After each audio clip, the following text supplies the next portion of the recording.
Excellency, Mrs. Monica Geingos, the First Lady of the Republic of Namibia. My sisters, Your Excellencies, the African First Ladies who are present, the Chairman of the Executive Board of Merck, Professor Frank Stangenberg-Haverkamp, the CEO of Merck Foundation, the ever-energetic Dr. Rasha Kalesh, and the distinguished healthcare providers, policymakers, members of the media, and of course, distinguished ladies and gentlemen, particularly the technical advisors and the teams of the First Ladies. I've listened carefully, and I don't want to repeat what has already been said, so I think it's really a summary. My sister from Botswana spoke very clearly about the importance of data and how a lot of the data is in the private sector and not in the public health systems.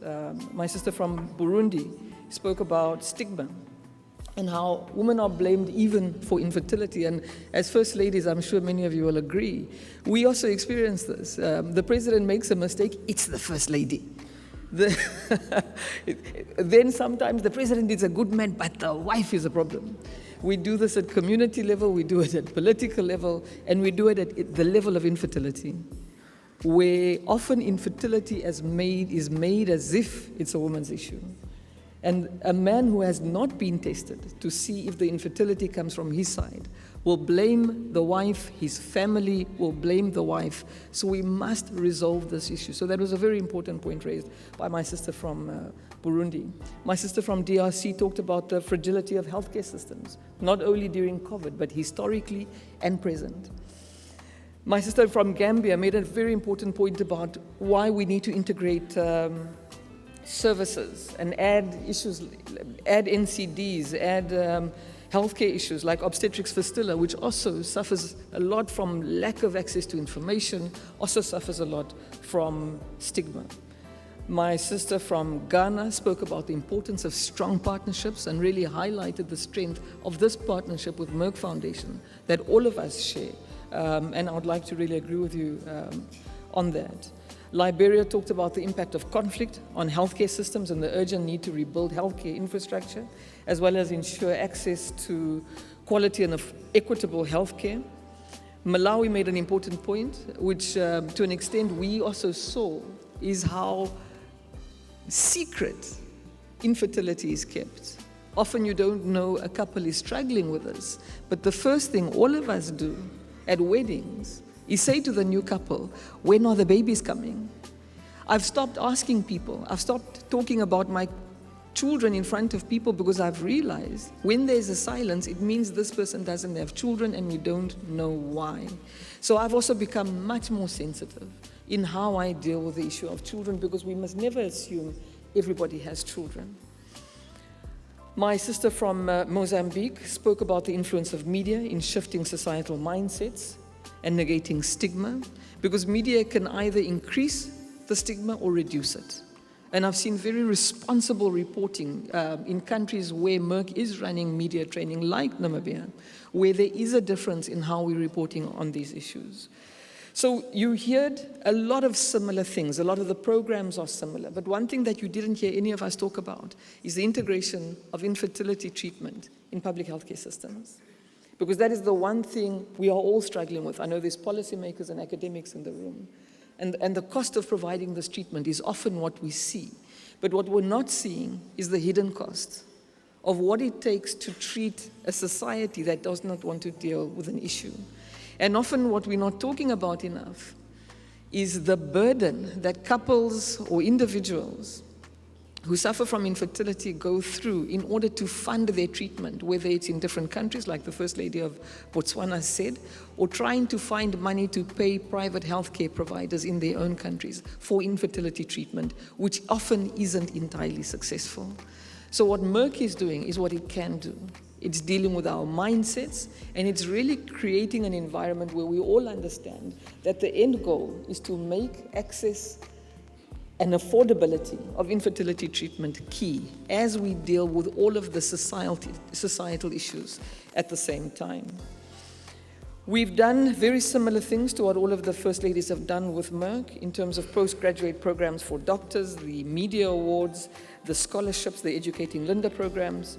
There was an Empowering Burner program where women received money for the for their economic projects. We did the storybooks. One thing I was grateful for Merck on the storybooks is we changed the names and some of the scenarios to suit the Namibian context.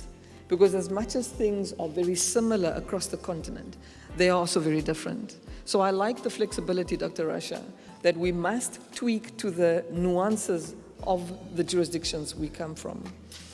We, in addition to that, because we don't do things we don't believe in addition to what we did with Merck, we also made sure that the people in my office did a lot of thought leadership in the public domain, whether it was talking on radio stations, going onto TV, and actively addressing the issue of infertility. We did follow-up training with media practitioners. We made sure to build and maintain sound relationships with infertility specialists and media practitioners.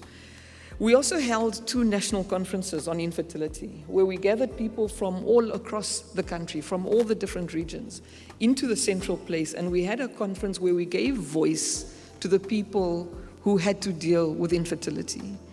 One of the most moving accounts came from a man who spoke about his journey with infertility and the incredible cost it came to him. And I saw how moving it was for other men to realize they were not alone.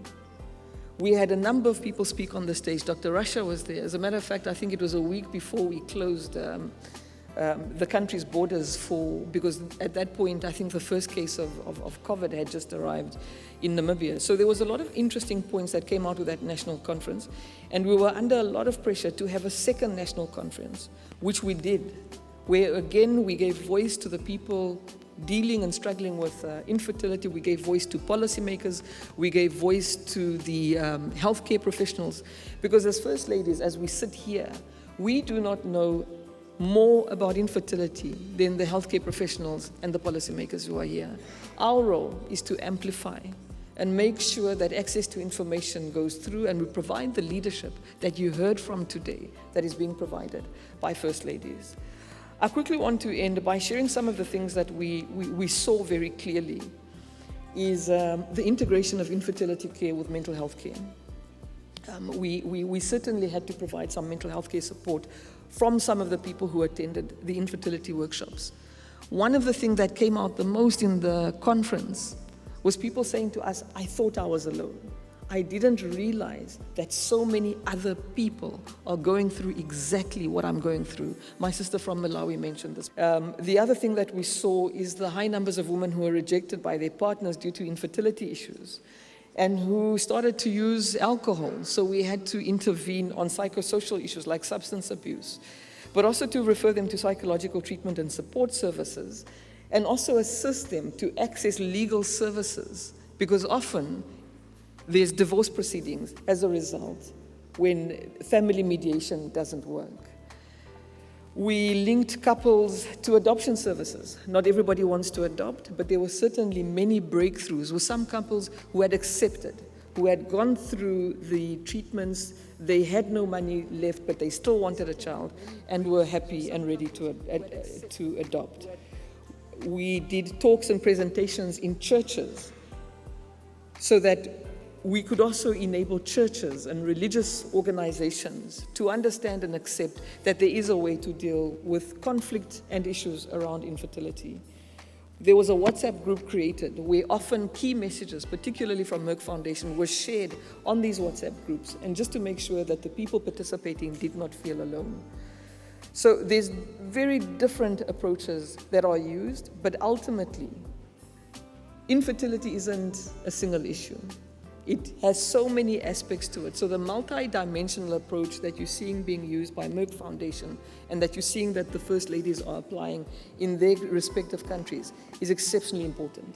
It's exceptionally important, Dr. Rasha, to have this conference now, because all of us are focused very much on COVID and all of the consequences. So issues like infertility that we've historically neglected are even lower in our priority list than what they used to be. So thank you for the timing. I think the timing has been perfect. Thank you, my sisters, for your presence, and for Merck Foundation for recognizing the impact and importance of the role of First Ladies and advocacy. Thank you very much.